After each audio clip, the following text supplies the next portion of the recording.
அனைவருக்கும் வணக்கம். உண்டி கொடுத்தோர் உயிர் கொடுத்தோரே அப்படின்னு சிலப்பதிகாரமும் மணிமேகலையும் சொல்லுங்க. நமக்கெல்லாம் உணவு கொடுக்குற விவசாயிகள் தான் அப்போ நமக்கு கடவுள் மாதிரி. அதனால தான் நம்ம வள்ளுவர் கூட உழுதுண்டு வாழ்வாரே வாழ்வார் மற்றெல்லாம் தொழுதுண்டு பின் செல்பவர் அப்படின்னு விவசாயத்தை பற்றியும் விவசாயிகளை பற்றியும் ஒரு படி உயர்த்தியே சொல்வார். ஆனால் இன்னைக்கு 21st செஞ்சுரியில் எல்லா ப்ரொஃபஷன்லையும் சேஞ்சஸ் வந்திருக்க மாதிரி விவசாயத்துலேயும் நிறைய மாற்றங்கள் வந்திருக்கு. அந்த மாற்றங்களால் ஏற்படக்கூடிய பாதிப்புகள் என்னென்ன, அதனுடைய இம்பேக்ட்ஸ் என்னென்ன அப்படிங்கிறது தான் இந்த ரைஸ் போம். Rice is a poem originally written in Malayalam by Chammanam Chekko. So he is a Malayali. He wrote in his mother tongue Malayalam, but later it was translated into English by Professor K. Ayyappa Panikar. This poem written in first person narration and it has two parts. First part deals with the nostalgic feeling of the author and his expectation to reach his hometown, and second part deals with the harsh reality. I come home at the end of 4 years of research in North India, having earned a doctoral degree and generous prize for my work on making toys with husk. I'm eager to eat a meal of Atikara rice. I refers the author here. 4 வருஷம் படிப்பை north இந்தியாவில் முடிச்சுட்டு author இப்போ தான் அவங்களுடைய native டவுனுக்கு திரும்புகிறாரு.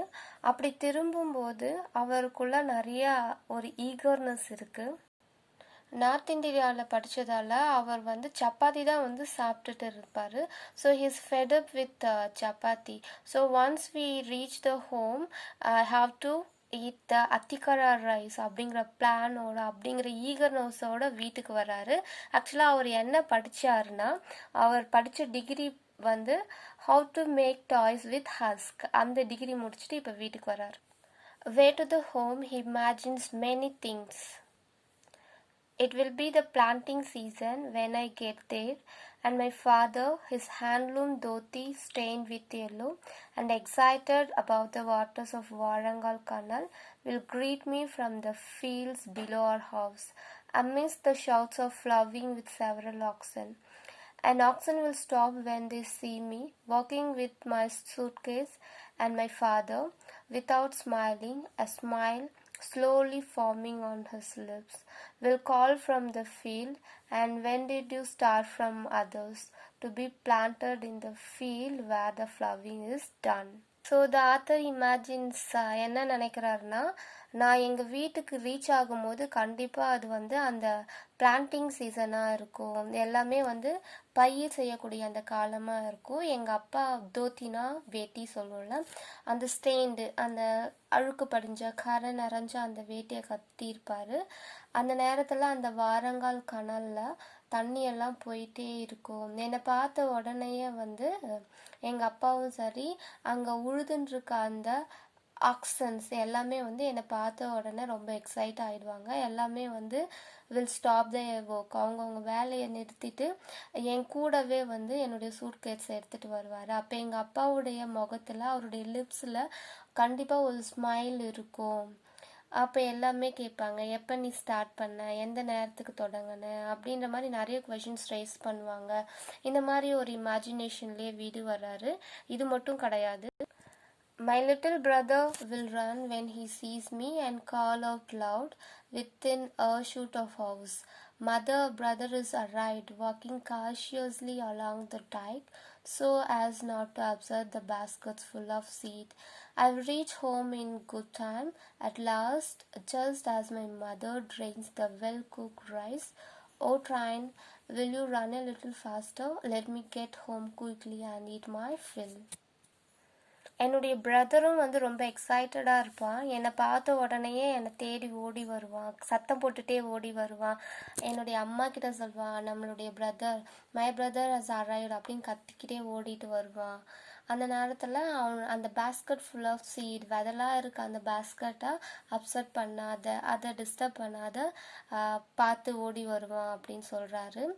அது மட்டும் இல்லாமல் எங்கள் அம்மா வந்து எனக்கு ஒரு நல்ல ஃபுட் வந்து குக் பண்ணி வச்சுருப்பாங்க. அதனால் I have to reach home quickly to eat my fill. Already the author is fed up with chapati. அவர் அந்த ரைஸ் சாப்பிட்ணும் அப்படிங்கிற ஒரு ஆர்வத்தோட அந்த ஒரு எதிர்பார்ப்போடைய வீட்டுக்கு வர்றாரு. This is the first part, is imagination and his expectation. Let us see what happens in the second part.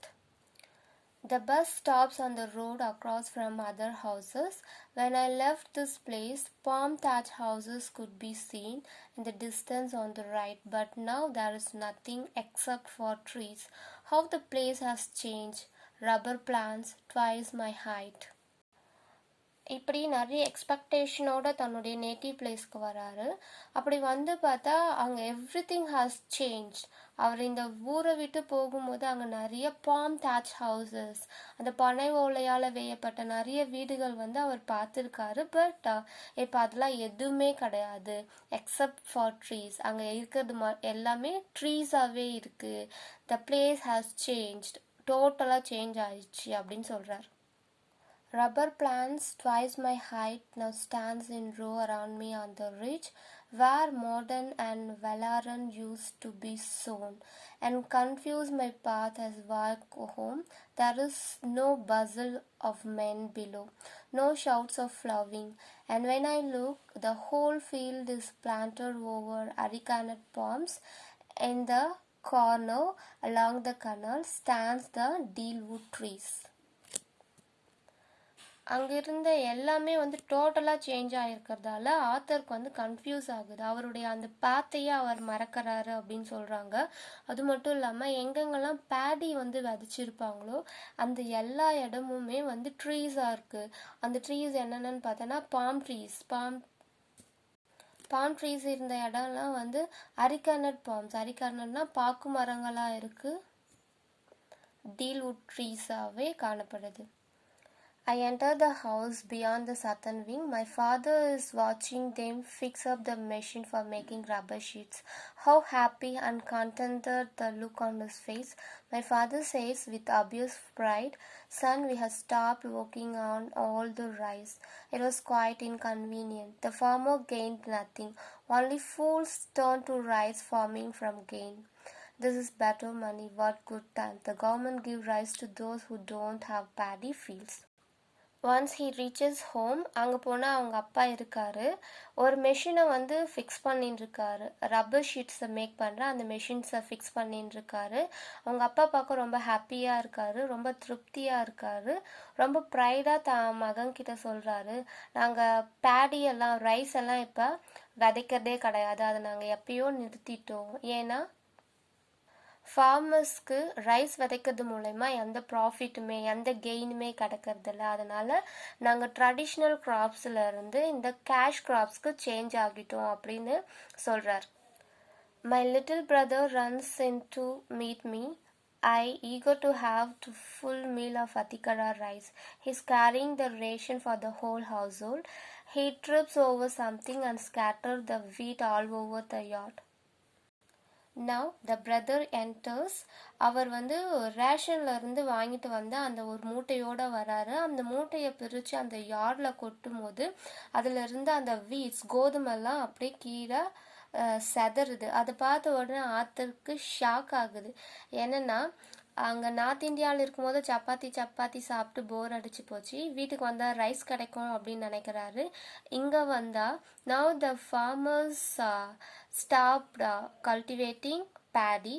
இப்போ இங்கேயுமே என்ன ஆகுது, அந்த வீட் அந்த கலாச்சாரம் வந்துருச்சு அப்படின்னு shock ஆகுறார்.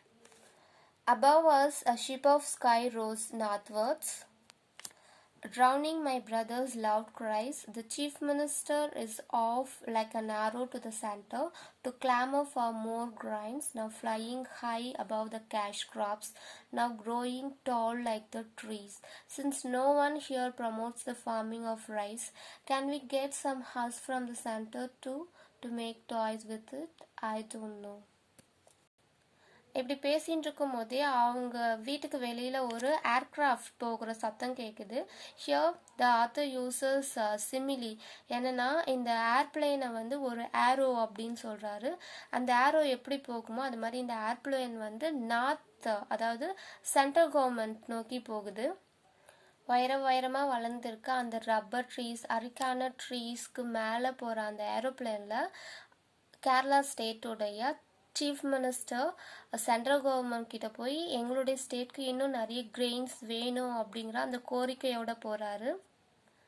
This is really a sarcastic போம். என்னென்னா ஸ்டேட் கவர்மெண்ட் வந்து விதைக்கிறது, நெல்லை விதைக்கிறதெல்லாம் மறந்துட்டு எல்லாரையுமே வந்து கேஷ் க்ராப்ஸாக கல்டிவேட் பண்ணுங்க அப்படின்னு என்கரேஜ் பண்ணுறாங்க. கடைசியாக சாப்பாட்டுக்கு வந்து அரிசி இல்லை அப்படின்னு சென்ட்ரல் கவர்மெண்ட் கிட்ட கையேந்தி நிற்கிறாங்க. So this is the theme of the poem. The author sarcastically attacks the government as well as the farmers for not cropping, for not cultivating the rice. கடைசியாக அந்த ஆத்தர் வந்து ஒரு கொஷின் ரைஸ் பண்ணுறாரு.